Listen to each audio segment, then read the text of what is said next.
এবার দেখে নেব খেলার সময়ের শিরোনাম। নির্বাচন নিয়ে চলমান তদন্ত এবং একের পর এক পরিচালকের পদত্যাগের মাঝেই বোর্ড সভা শনিবার। ডিপিএল এর বিষয়ে ক্লাবগুলোর সঙ্গে আলোচনা ৮ এপ্রিল দ্রুতই সমাধানের আশা। সমালোচনা চলুক, প্রতিযোগিতা চলুক, কিন্তু ক্রিকেট বন্ধ না হোক। খেলাকে আসলে খেলা হিসেবে দেখা উচিত। এখানে কোনো ধরনের পলিটিক্যাল কোনো ইস্যুকে আসলে কখনো নিয়ে আসা উচিত না। সকল ফেডারেশনের সাথে বসে আমার মনে হয় যে কীভাবে সুন্দর মতন রান করা যায়। সমুদ্রনগরীর ক্রীড়াঙ্গনে ব্যস্ততা। কক্সবাজারে বিশ্বমানের স্পোর্টস হাব গড়ে তুলতে চায় সরকার। জাতীয় সার্ফিং টুর্নামেন্ট ঘিরে উৎসবের আমেজ। অংশ নিচ্ছেন ৭০ জন। তীরধনুক নিয়ে ঘোর সাওয়ারির রোমাঞ্চকর অভিজ্ঞতার সুযোগ। রাজধানীর বুকে গড়ে তোলা হয়েছে আর্চারি ও হর্স রাইডিং ক্লাব। রয়েছে অনুশীলনের সব সুযোগ সুবিধা। এবং আবারও বিশ্বকাপ টিকিটের দাম বাড়ল। ফিফা ফাইনাল ম্যাচের সর্বোচ্চ মূল্য $10,990 প্রযুক্তিগত সমস্যার বাধাগ্রস্ত শেষ ধাপের বিক্রি।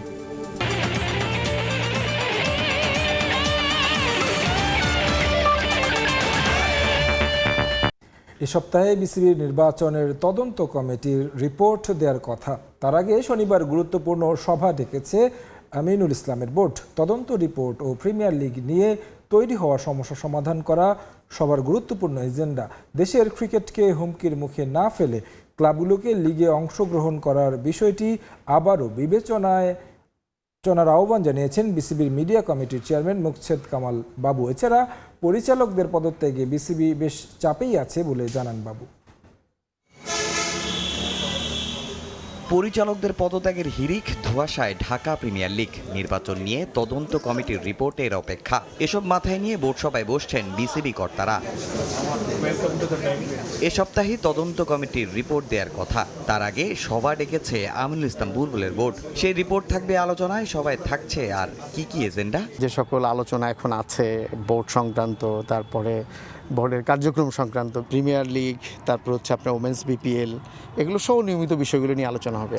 বোর্ড সভায় প্রিমিয়ার লিগই প্রধান এজেন্ডা। মৌসুম শেষ হয়ে যাচ্ছে, লিগ শুরু না হওয়া নিয়ে ক্রিকেটারদের মতো অস্বস্তিতে বিসিবিও। ক্লাবগুলোর কাছে ক্রিকেটকে ক্ষতিগ্রস্ত না করার আহ্বান বোর্ডের। লিগ না হলে বিকল্প কি হবে? আপনি যদি খেলতে না আসেন তাহলে তো আসলে এখানে জোর করে তো নিয়ে আসা যায় না কাউকে। বোর্ড হয়তো বিকল্প লিগের চিন্তা করবে। ক্লাবগুলো তো ক্রিকেটের বিরুদ্ধে না। যে সকল সংগঠক যারা আছেন তারাও কিন্তু দীর্ঘ সময় ধরে ক্রিকেট নিয়েই কাজ করতেছে। বিসিবি তো চাচ্ছে যে প্রিমিয়ার সমস্ত লিগগুলোই হোক। ক্লাবগুলোকেও আমার দিক থেকে আমি তাদেরকে আহ্বান জানাবো যে আসলে সমালোচনা চলুক, প্রতিযোগিতা চলুক, কিন্তু ক্রিকেট বন্ধ না হোক। পরিচালকদের একের পর এক পদত্যাগ নিয়েও বড্ড দুশ্চিন্তায় বিসিবি। ক্রিকেট পাড়ায় গুঞ্জন, ব্যক্তিগত নাকি কারো প্রলোভন? হুট করে কেন সরে গেলেন বোর্ড কর্তারা? তারা এই বোর্ডের এগেনেস্টে, তারাই যদি আবার এই বোর্ডের লোকদেরকে প্রলোভন দেখায় এবং সে কারণে কেউ যদি চলে যেতে, আমি জানি না যে তারা সে কারণে গেছে কিনা। কারণ আমি আবারও বলতেছি, আমি এই ধরনের কোনো অফার পাই নাই বা আমি জানিও না। আমি আপনার প্রশ্নের জায়গা থেকে বলতেছি, সেটা হইলে নিশ্চয়ই ধরে নিতে হবে যে এটা অনৈতিক কাজ, এবং সেই ক্ষেত্রে কিন্তু এই বোর্ড নিয়ে প্রশ্ন তোলার কোনো সুযোগই থাকে না। এদিকে মুস্তাফিজকে বাদ দেওয়া ইস্যুতে আইপিএল কর্তৃপক্ষের দুঃখ প্রকাশকে সাধুবাদ জানিয়েছেন মিডিয়া কমিটির চেয়ারম্যান। পরবর্তী আসরে আবারও টাইগার ক্রিকেটারদের এই টুর্নামেন্টে দেখার আশা তার। খেলাকে আসলে খেলা হিসেবে দেখা উচিত। এখানে কোনো ধরনের পলিটিক্যাল কোনো ইস্যুকে আসলে কখনো নিয়ে আসা উচিত না, এবং আমি মনে করি এর মধ্য দিয়ে আগামী দিনে আবারও আইপিএলে বাংলাদেশের প্লেয়ারদের খেলার সুযোগ তৈরি হবে। তামিম হোসেন, সময় সংবাদ, ঢাকা। ঢাকা প্রিমিয়ার লিগ নিয়ে অবশেষে নড়ে চড়ে বসল ক্রিকেট বোর্ড। ৮ এপ্রিল ক্লাবগুলোর সঙ্গে আলোচনায় বসতে চায় বিসিবি। দ্রুতই এই বিষয়ে সমাধানের আশা মোহাম্মদ আশরাফুলের। যদিও এমন পরিস্থিতির জন্য বোর্ডের কোনো দায় দেখছেন না জাতীয় দলের ব্যাটিং কোচ। প্রয়োজনে ক্রীড়া প্রতিমন্ত্রীর মধ্যস্থতাও আশা করেন আশরাফুল। ঢাকা প্রিমিয়ার লিগ নিয়ে কোনো সাড়া শব্দ ছিল না নীতি নির্ধারকদের। অনেক খেলোয়াড়ের জীবন জীবিকা নির্ভর করে যে আসরের ওপর। ক্রিকেট বোর্ড ও ক্লাবগুলোর দ্বন্দ্বে সেই ডিপিএল নিয়ে রাজ্যের অনিশ্চয়তা। যে কোনো মূল্যে আসর শুরুর আকুতি প্লেয়ারদের কণ্ঠে। অবশেষে সেই আকুতি কিছুটা কানে তুলেছে বিসিবি। নীরবতা ভেঙেছে লিগ নিয়ে। আগামী ৮ এপ্রিল ক্লাব ও স্টেক হোল্ডারদের সঙ্গে বসে সূচিসহ যাবতীয় বিষয়ে সিদ্ধান্ত নেওয়া হবে বলে এক বিজ্ঞপ্তিতে জানিয়েছে দেশের ক্রিকেটের নিয়ন্ত্রক সংস্থা। এই উদ্যোগের মধ্য দিয়ে অচলাবস্থা কাটবে বলে মনে করেন সাবেক অধিনায়ক ও বর্তমানে জাতীয় দলের ব্যাটিং কোচ হিসেবে কাজ করা মোহাম্মদ আশরাফুল। যদিও এমন অবস্থার জন্য বোর্ডের কোনো দায় আছে বলে মনে করেন না তিনি। অবশ্যই খারাপ লাগছে যে এখানে কিন্তু বোর্ডের কোনো হাত নেই। বোর্ড কিন্তু সব কিছু রেডি, যে তারা মাঠ রেডি, আম্পায়ার রেডি, বল রেডি, সব কিছু রেডি, কিন্তু ক্লাব যদি না খেলতে চায় ওইখানে কিন্তু আসলে বোর্ডের কিছু করার থাকে না। তো আমি আশা করব যে প্রত্যেকটা ক্লাব যেন তারা একটু চিন্তা করেন প্লেয়ারদের দিকে। দায়িত্ব নেয়ার পর থেকে বেশ তৎপর যুব ও ক্রীড়া প্রতিমন্ত্রী আমিনুল হক। ঢাকা লিগের বিষয়েও তার মধ্যস্থতা আশা করছেন আশরাফুল। সব স্পোর্ট যদি চালু রাখতে হয় আপনাকে কিন্তু ডিফারেন্ট রোল মডেল চিন্তা করতে হবে। জাস্ট আপনি ওই সময়টা খেলবেন এবং খেলার জন্য আয়োজন করবেন, ক্লাব কিন্তু এতটা অ্যাফোর্ড করাটাও তাদের জন্য ডিফিকাল্ট। তো এটা অবশ্যই ক্রীড়ামন্ত্রী আমিনুল ভাই এটা সকল ফেডারেশনের সাথে বসে আমার মনে হয় যে কীভাবে সুন্দর মতন রান করা যায়, যে ক্লাবের জন্য ওয়েট না করে যেন ফেডারেশন 6টা মাস ক্রিকেট খেলতে পারে। যদিও বোর্ড আলোচনার ব্যাপারে আশাবাদী হলেও রয়ে গেছে প্রশ্ন। এর আগে নানাবিধ আলোচনার পরও প্রথম ও দ্বিতীয় বিভাগ লিগ করতে হয়েছে গোজামিল দিয়ে। এবার প্রিমিয়ার লিগ নিয়ে আলোচনা আদৌ ফলপ্রসূ হবে? বর্তমান বোর্ডের বৈধতা নিয়েই যে প্রশ্ন রয়েছে ক্লাবগুলোর বড় একটা অংশের। মাকসুম আলম খান, সময় সংবাদ, ঢাকা।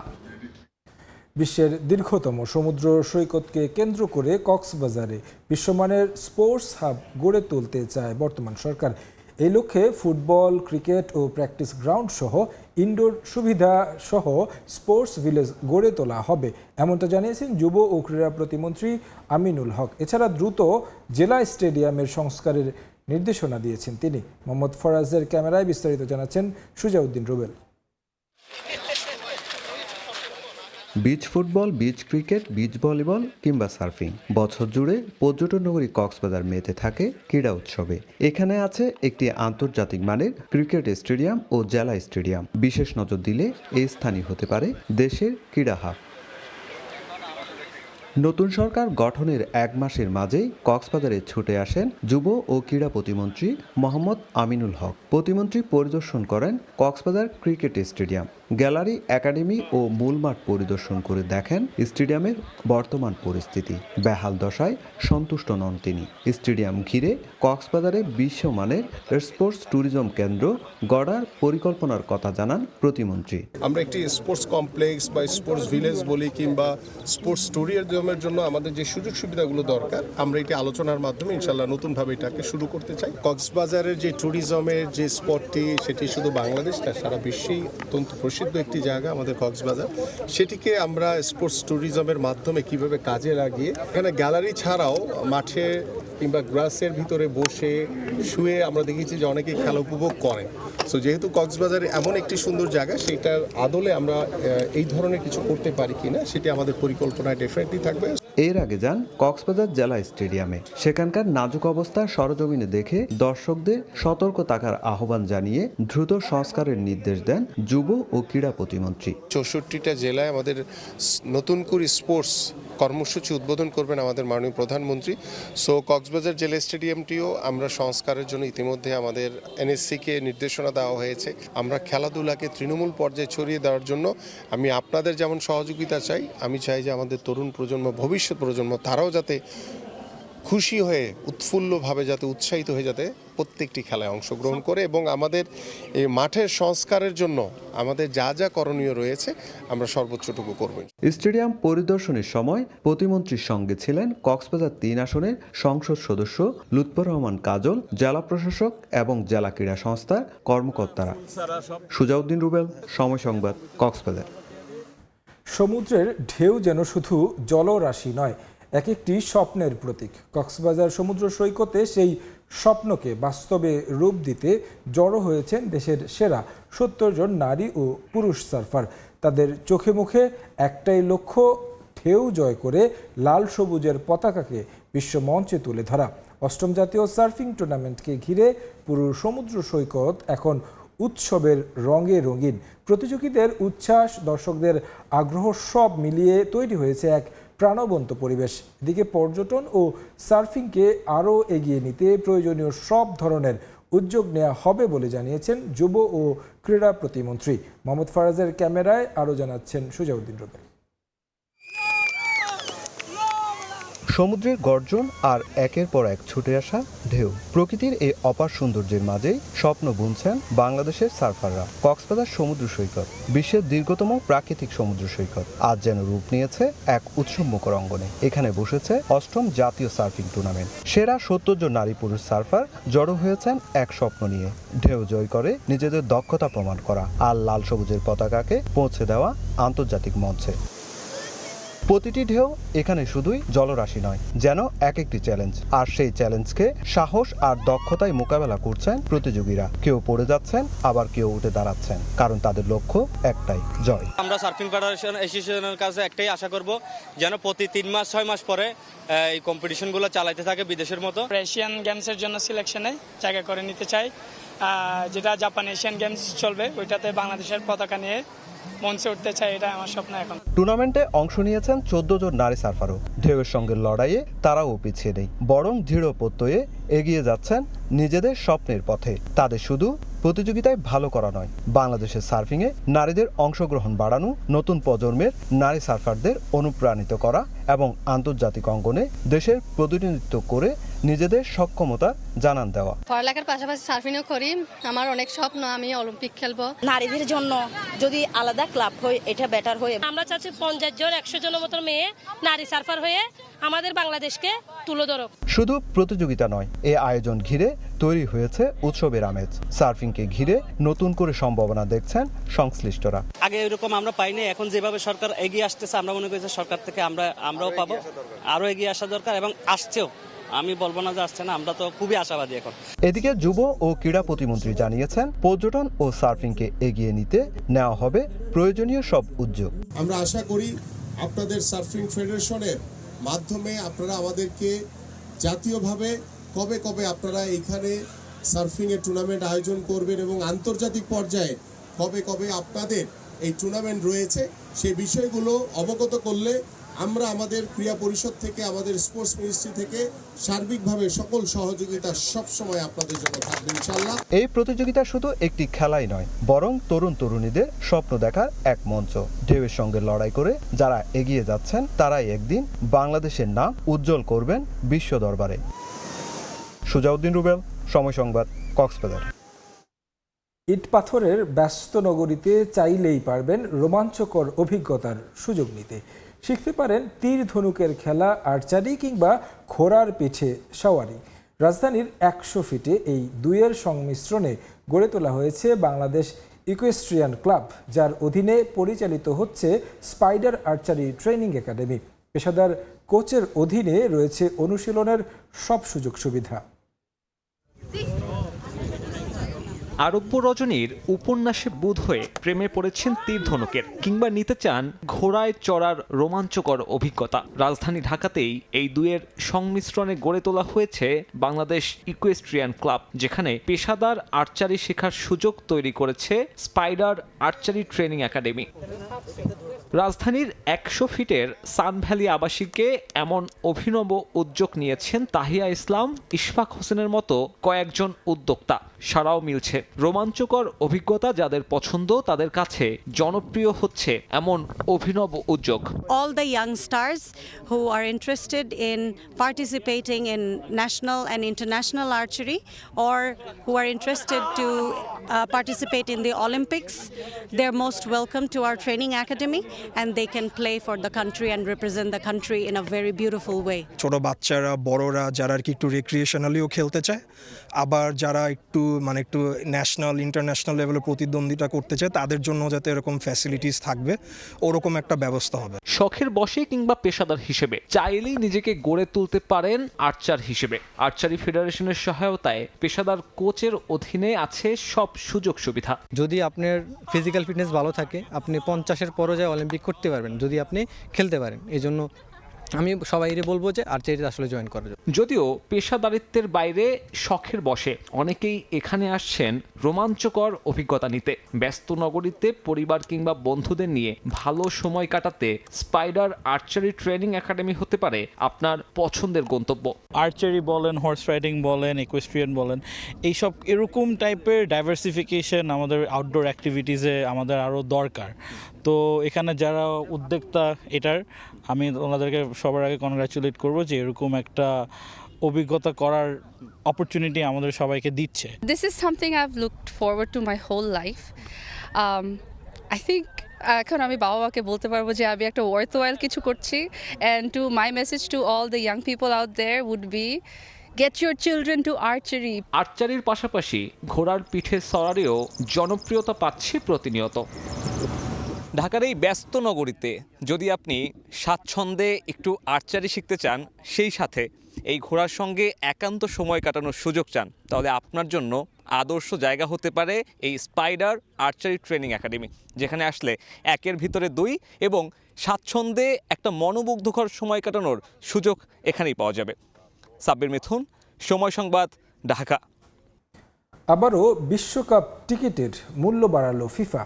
ফাইনালের টিকিটের সর্বোচ্চ মূল্য নির্ধারণ করা হয়েছে $10,990 মার্কিন। এর আগে যার মূল্য ছিল $8,640। এছাড়াও ক্যাটাগরি 2 এবং 3-এর টিকিট মূল্য বৃদ্ধি করেছে ফিফা। এমনকি বাড়ানো হয়েছে গ্রুপ পর্বের টিকিটের মূল্য। এদিকে বুধবার শেষ ধাপের টিকিট বিক্রির কার্যক্রম শুরু করে ফিফা, তবে প্রযুক্তিগত সমস্যার কারণে তা বাধাগ্রস্ত হয়। ইউএসএ, কানাডা এবং মেক্সিকো বিশ্বকাপ যে ইতিহাসের সবচেয়ে ব্যয়বহুল হতে চলেছে তা নিয়ে সমালোচনা ছিল শুরু থেকেই। দিন যত গড়াচ্ছে এই সমালোচনা যেন আরও বাড়ছে। সম্প্রতি পঞ্চম ধাপের টিকিট বিক্রি কার্যক্রম শুরু করেছে ফিফা। টিকিটের দাম আবারও বৃদ্ধি করায় এখন চারদিকে বইছে সমালোচনার ঝড়।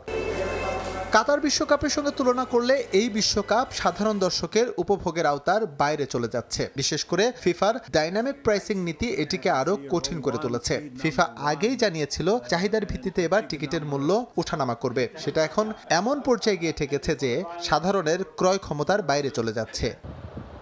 11 জন মেক্সিকোতে পর্দা উঠবে ফিফা বিশ্বকাপের। স্বাগতিকদের প্রতিপক্ষ সৌদি আরব। শুরুতেই এই ম্যাচের টিকিট মূল্য ছিল $2,355, বর্তমানে যা গিয়ে ঠেকেছে প্রায় $3,000। এছাড়াও দাম বেড়েছে বিশ্বকাপের আয়োজক দেশ কানাডায় আয়োজিত ম্যাচ টিকিটেরও।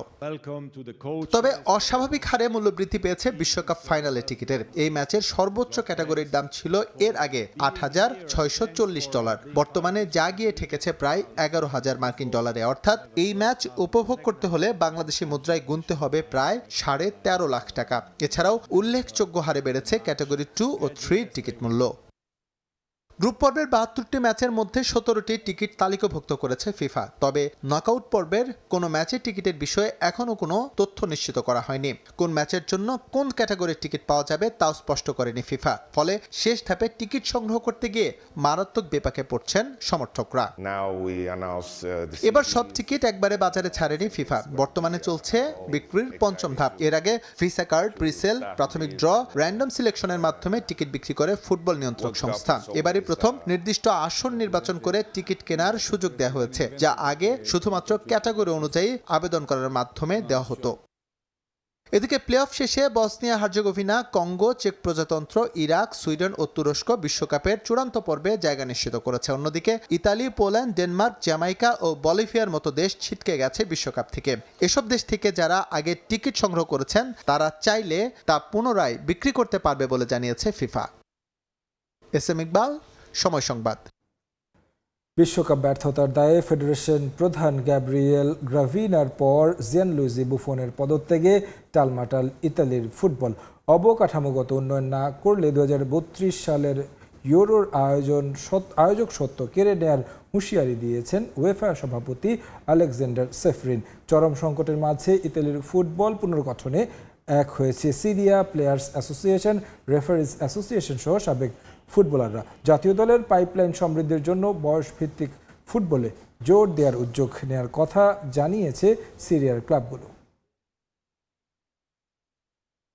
বসনিয়া হার্জেগোভিনা থেকে হারের তিক্ততা নিয়ে ফেরার পর থেকে উত্তাল ইতালির ফুটবল। 2006 সালে সবশেষ বিশ্বকাপের সোনালী ট্রফি উঁচিয়ে ধরেছিল আজজুরিরা। এরপর সাউথ আফ্রিকা ও ব্রাজিল বিশ্বকাপের গ্রুপ পর্ব থেকেই বিদায় নেয় ইতালি। রাশিয়া কাতারের পর সবশেষ 2026 টানা 3 বিশ্বকাপের প্লে অফ বাধা পাড়ি দিতে পারেনি তারা। 48 দেশ নিয়ে বিশ্বকাপ হলেও সেখানে নিজেদের জন্য জায়গা করতে পারেনি ইতালি। যে দেশে পাওলো মালদিনি, বুফন, পিরলোদের মতো কিংবদন্তির জন্ম, সে দেশের ফুটবলে অন্ধকার যুগ নেমে আসার শঙ্কায় দিশেহারা সমর্থকরা।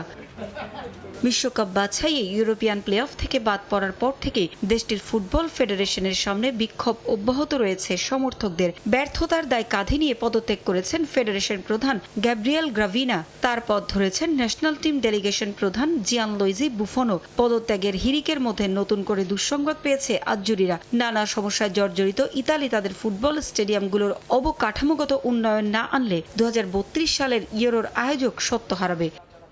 একসময়ে ফুটবলের সোনালী অতীতে সমৃদ্ধ ইতালির ফুটবল এখন হারিয়ে যাওয়ার পথে। ঘরোয়া লিগের মান নেই আগের অবস্থায়। উয়েফার মানদণ্ড অনুযায়ী ইতালির প্রস্তাবিত 11টি ভেন্যুর মধ্যে শুধু ইউভেন্টাসের অ্যালিয়াঞ্জ অ্যারেনা আন্তর্জাতিক মানের। সান সিরো বা নাপোলির সংস্কার কাজ শুরু হতে অনেক দেরি। বাকিগুলোর অবস্থাও ইউরো আয়োজনের পর্যায়ের মধ্যে পড়ে না। তাই তো সেফেরিন হুঁশিয়ারি দিয়ে বলেছেন, এমন অবস্থা চলতে থাকলে উয়েফা বাধ্য হবে তুরস্কের সঙ্গে তাদের আয়োজক সত্ত্ব কেড়ে নিয়ে কঠোর হতে। তাই সুদিন ফেরাতে রাজনীতিবিদদের এক হওয়ার আহ্বান জানিয়েছেন সেফেরিন। চরম সংকটের মুহূর্তে ইতালির ফুটবল ফেডারেশনে 6টি অঙ্গ সংস্থা সিরিয়া, coaches association, national amateur league ও প্লেয়ার্স অ্যাসোসিয়েশনের সঙ্গে জরুরি সভা করে সেখানে নিজের পদত্যাগের ঘোষণা দেন গ্রাভিনা। ইতালির ক্রীড়ামন্ত্রী আন্দ্রেও আবেদি এ ব্যর্থতাকে চূড়ান্ত পরাজয় হিসেবে দেখছেন এবং দেশটির ফুটবলকে গোড়া থেকে পুনর্গঠনের উদ্যোগ নেয়ার ঘোষণা দিয়েছেন। তার সঙ্গে একাত্মতা প্রকাশ করেছে সংগঠনগুলো। ইতালির ফুটবলকে ঢেলে সাজাতে এক হয়েছে সিরিয়ার ক্লাবগুলো। আমরা ক্লাব পরিচালনার পাশাপাশি সমর্থকও। এটা আমাদের কষ্ট দেয়। ক্লাবগুলোকে বয়সভিত্তিক পর্যায়ে আরও জোর দিতে হবে। জাতীয় দলের পাইপলাইন সমৃদ্ধ করতে আমাদের এক হয়ে কাজ করতে হবে। সে সঙ্গে ইতালিয়ান লিগের মানও আগের চেয়ে উন্নত করতে চাই আমরা। ইতালির ফুটবলকে পুনর্গঠনে একাত্মতা প্রকাশ করেছে প্লেয়ার্স অ্যাসোসিয়েশন, কোচেস অ্যাসোসিয়েশনও। এদিকে দ্রুতই ঘোষণা করা হবে দেশটির ফুটবল ফেডারেশন প্রধানের নাম। পারভিন আক্তার, সময় সংবাদ। আবার জানাবো অনূর্ধ্ব-20 সাফের খবর। শিরোপা জয়ের পর মালদ্বীপের সমর্থকদের ধন্যবাদ জানিয়েছেন সাফ জয়ী দলের ফুটবলাররা। দীর্ঘ চেষ্টার পর এমন সাফল্যে উচ্ছ্বসিত তারা। সাফের শিরোপা দেশের জনগণকে উৎসর্গ করেছেন ফুটবলাররা। এদিকে সাফ জয়ী দলকে অভিনন্দন জানিয়েছেন যুব ও ক্রীড়া প্রতিমন্ত্রী আমিনুল হক। পুরো দলকে বাংলাদেশে যথাযথ মর্যাদায় বরণ করে নেওয়া হবে বলেও জানান তিনি। খুব শ্বাসরুদ্ধকর একটি ম্যাচ আমরা দেখেছি এবং বাংলাদেশ টিম ট্রাইব্রেকারে জয় নিশ্চিত করেছে এবং আমি বাংলাদেশ দলকে আমাদের মাননীয় প্রধানমন্ত্রী এবং দেশবাসীর পক্ষ থেকে অভিনন্দন জানাই এবং আমাদের ক্রীড়া পরিবারের পক্ষ থেকে অভিনন্দন জানাই। পাশাপাশি আমরা খেলোয়াড়দেরকে বরণ করার জন্য অপেক্ষা রয়েছি। ইনশাল্লাহ আমরা এয়ারপোর্টে গিয়ে আমাদের এই বীর সন্তানদেরকে আমরা ইনশাল্লাহ বর্ণাঢ্যভাবে তাদেরকে রিসিভ করবো। খুবই এক্সাইটেড ছিলাম, খুবই এক্সাইটেড। কি বলবো, বলার মতো ভাষা নাই। আমরা 5 বার পর ইনশাল্লাহ এবার চ্যাম্পিয়ন ইনশাল্লাহ। ফ্যানরা তো আমাদেরকে সাপোর্ট দিছে, অনেক ফ্যানরা সাপোর্ট দিছে বলে আমরা আজকে চ্যাম্পিয়ন হতে পারছি। আমরা চাইবো নেক্সট টাইম যতজন আসবে আমরা ফ্যানকে আরো যেন দেখতে পাই এবং আরো যেন চ্যাম্পিয়ন হতে পারি। স্বপ্নের ফাইনাল, আলহামদুলিল্লাহ।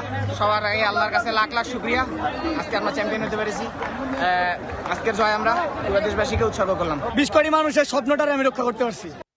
ইউরোপিয়ান ক্লাব ফুটবলের খবর। আন্তর্জাতিক ব্যস্ততা শেষে আবারও মাঠে ফিরছে ক্লাবগুলো। জয়ের ধারা অব্যাহত রাখতে লা লিগায় মায়োরকার মুখোমুখি হবে রিয়াল মাদ্রিদ। ম্যাচটি মাঠে গড়াবে বাংলাদেশ সময় রাত 8:15। বুন্দেসলিগায় শীর্ষস্থান মজবুত করার ম্যাচে বায়ার্ন মিউনিখের প্রতিপক্ষ ফ্রেইবুর্গ। এই ম্যাচটি শুরু হবে সন্ধ্যা 7:30।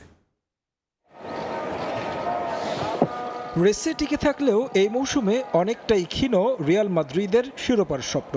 কারণ শীর্ষে থাকা বার্সেলোনা থেকে 4 পয়েন্ট পিছিয়ে লস ব্লাঙ্কোস। পয়েন্ট ব্যবধান কমানোর ম্যাচে মাদ্রিদিস্তাদের প্রতিপক্ষ মায়োরকা, যাদের বিপক্ষে সূক্ষ্ম স্মৃতি থাকলেও ঘরের মাঠে তারা বেশ কঠিন প্রতিপক্ষই। আন্তর্জাতিক ব্যস্ততা শেষে দলে যোগ দিয়েছেন সব তারকা ফুটবলার। তবে গুরুত্বপূর্ণ ম্যাচে মাঠে নামার আগে বেশ কিছু চিন্তার কারণ আছে রিয়াল মাদ্রিদ বস আলভারো আলভেলোয়ার। কারণ নিষেধাজ্ঞায় আছেন ফেদেরিকো ভালভার্দে, দানি সাবায়োস ভুগছেন কাফ ইনজুরিতে, হাঁটুর সমস্যায় রদ্রিগো আর নিয়মিত গোলরক্ষক কোর্তুয়াকে পাচ্ছেন না এই ম্যাচে। এই ম্যাচে না পাওয়ার তালিকায় আরও আছেন মেন্ডি, অ্যাসেনসিও, মিলিতাও এবং ভিনিসিয়াস জুনিয়র। আলবেলোয়া একাদশ সাজাতে পারেন এমবাপ্পে, দিয়াজ, কামাভিঙ্গা, চুয়ামেনি, রদ্রিগোদের নিয়ে। অতীত পরিসংখ্যানে এগিয়ে মাদ্রিদিস্তারা। তাছাড়া মায়োর্কা আছে রেলিগেশন অঞ্চলে, তাদের জন্য ম্যাচটা গুরুত্বপূর্ণ, তাই কঠিন পরীক্ষাই অপেক্ষা করছে রিয়াল মাদ্রিদের জন্য। বুন্দেসলিগায় একক আধিপত্যই বলতে হবে বায়ার্ন মিউনিখের। এখন পর্যন্ত শীর্ষস্থান ধরে রেখেছে শক্তভাবে। নিজেদের পয়েন্ট বাড়িয়ে নেয়ার ম্যাচে তাদের প্রতিপক্ষ ফ্রেইবুর্গ। কিছু ইনজুরি সমস্যা থাকলেও এই ম্যাচে জয়ের ব্যাপারে খুব বেশি চিন্তায় পড়তে হবে না বাভারিয়ান কোচ ভিনসেন্ট কম্পানিকে। ক্যানাব্রি, দিয়াজ, উলিসে, কিমিচদের শুরুর একাদশে পাচ্ছেন কোচ। এ মৌসুমে নিজেদের আরও একটা রেকর্ড ভাঙার দ্বার প্রান্তে বায়ার্ন। 1971-72 মৌসুমে 101 গোল করেছিল বাভারিয়ানরা। এই মৌসুমে এরই মাঝে 97টি গোল করেছে তারা। বাকি 7 ম্যাচে মাত্র 5 গোল করলেই নতুন রেকর্ড লিখবে ভিনসেন্ট কোম্পানির দল। তারেক হাসান শিমুল, সময় সংবাদ। কর্মব্যস্ত জীবনের একঘেয়েমিতা কাটাতে এবং নিখাত বিনোদন আর নিজেদের মাঝে সৌহার্দ্য সম্প্রীতি বৃদ্ধি করতে ক্রিকেটে মেতেছে রাজশাহীর ব্যাংকাররা। 30টি ব্যাংকের 16টি দল অংশ নিচ্ছে 13তম ব্যাংকার্স ক্লাব ক্রিকেট টুর্নামেন্টে। সাপ্তাহিক ছুটির দিনে এই ক্রিকেট আসর শেষ হবে 24 এপ্রিল ফাইনালের মধ্য দিয়ে। আব্দুস সালামের ছবিতে মওদুদ রানার প্রতিবেদন।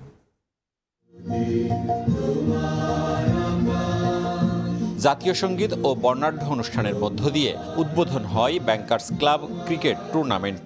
পরে মহিলা ক্রীড়া কমপ্লেক্স মাঠে একই সময়ে 3টি ম্যাচের খেলার মধ্য দিয়ে এবারে টুর্নামেন্ট শুরু হয়। ব্যাংকের আর্থিক হিসেব নিকেশ, লেনদেন, লোন বিনিয়োগ আর গ্রাহক সেবায় ব্যস্ত সময় কাটানো ব্যাংকাররা এদিন বনে যান পুরোদস্তুর ক্রিকেটার। 4 ছক্কা আউটে সকাল থেকে বিকেল পর্যন্ত একে একে অনুষ্ঠিত হয় প্রথম রাউন্ডের জমজমাট 7টি ম্যাচ। 15 ওভারের খেলায় জয়ী হয় এনবিআরসি, সোনালী, রাজশাহী কৃষি উন্নয়ন ট্রাস্ট, অগ্রণী, ইবিএল ও সিটি ব্যাংক। সকাল থেকেই মাঠে ব্যাংক কর্মকর্তাদের পরিবার এবং সহকর্মীদের উপস্থিতি ছিল ব্যাপক। উৎসবের আমেজে নিজ নিজ দলকে দিয়েছেন উৎসাহ। বলছেন এই ক্রিকেট টুর্নামেন্ট শুধুই খেলা নয়, এটি তাদের মিলন মেলা। এটা সবার সাথে একটা মিলন মেলা এবং এইটাকে আমরা এনজয় করি। এটা শুধুমাত্র একটা খেলা না, আমাদের একটা মনে করেন যে সম্মান, অনার। সারা বছর যখন কাজ করে সবাই স্ট্রেস থাকে, তারপরে এই টুর্নামেন্টটা আমরা প্রত্যেকটা ব্যাংকারই খুবই উপভোগ করি। ভাই ব্যাংকে আছে, খুবই ভালো লাগছে যে ওদের টিমটা যদি জিতে তো খুব খুশি হব। এবারের আসরে রাজশাহীর 46টি ব্যাংকের মধ্যে সরকারি, বেসরকারি ও তফসিলি 30টি ব্যাংকের 16টি দল অংশগ্রহণ করেছে। 16টা দলকে আমরা 4টা গ্রুপে ভাগ করেছি। গ্রুপ পর্যায়ের খেলাগুলো হচ্ছে 4টা গ্রুপ থেকে 8টা দল কোয়ার্টার ফাইনালে খেলবে এবং পরবর্তী সেমিফাইনাল এবং 24 তারিখে আমরা ফাইনালের মাধ্যমে এটা সমাপ্ত করব। আয়োজকরা বলছেন ব্যাংকিং খাতে কর্মরতদের মানসিক প্রশান্তি এবং বিভিন্ন ব্যাংকের মধ্যে সম্পর্ক উন্নয়নের লক্ষ্যেই এই বার্ষিক আয়োজন। এর মধ্য দিয়ে ব্যাংকারদের মধ্যে সহানুভূতিতা, বন্ধুত্বপূর্ণ একটি ভাব গড়ে ওঠে। পাশাপাশি তাদের যে মানসিক ডিপ্রেশন কর্মক্ষেত্রে তৈরি হয় সেটিও কাটায় উঠতে সক্ষম হবে বলে আমি বিশ্বাস করি। চমৎকার একটা ফ্যান্টাস্টিক আয়োজন। আমার মনে হয় যে ব্যাংকার্স কাপ এটা অনেক বছর ধরে হয়ে আসছে এবং এই টুর্নামেন্টটার মাধ্যমে আমার কাছে মনে হয় যে একজনের সাথে একজনের খুব সুন্দর সম্পর্ক তৈরি হয়। প্রতিটি ম্যাচ শেষে সেরা খেলোয়াড়, সর্বোচ্চ রান সংগ্রাহক এবং সর্বোচ্চ উইকেট শিকারীর জন্য রয়েছে বিশেষ পুরস্কার। আগামী 18 এপ্রিল ফাইনাল ম্যাচের মধ্য দিয়ে পর্দা নামবে এই আসরের। মওদুদ রানা, সময় সংবাদ, রাজশাহী। এ পর্যায়ে খেলার সময়ের শীর্ষ সংবাদ জানিয়ে দিচ্ছি আরেকবার। নির্বাচন নিয়ে চলমান তদন্ত এবং একের পর এক পরিচালকের পদত্যাগের মাঝেই বোর্ড সভা শনিবার। ডিপিএল এর বিষয়ে ক্লাবগুলোর সঙ্গে আলোচনা 8 এপ্রিল, দ্রুতই সমাধানের আশা। সমালোচনা চলুক, প্রতিযোগিতা চলুক, কিন্তু ক্রিকেট বন্ধ না হোক। খেলাকে আসলে খেলা হিসেবে দেখা উচিত। এখানে কোনো ধরনের পলিটিক্যাল কোনো ইস্যুকে আসলে কখনো নিয়ে আসা উচিত না। সকল ফেডারেশনের সাথে বসে আমার মনে হয় যে কীভাবে সুন্দর মতন রান করা যায়। এবং সমুদ্রনগরীর ক্রীড়াঙ্গনে ব্যস্ততা। কক্সবাজারে বিশ্বমানের স্পোর্টস হাব গড়ে তুলতে চায় সরকার। জাতীয় সার্ফিং টুর্নামেন্ট ঘিরে উৎসবের আমেজ, অংশ নিচ্ছে 70 জন।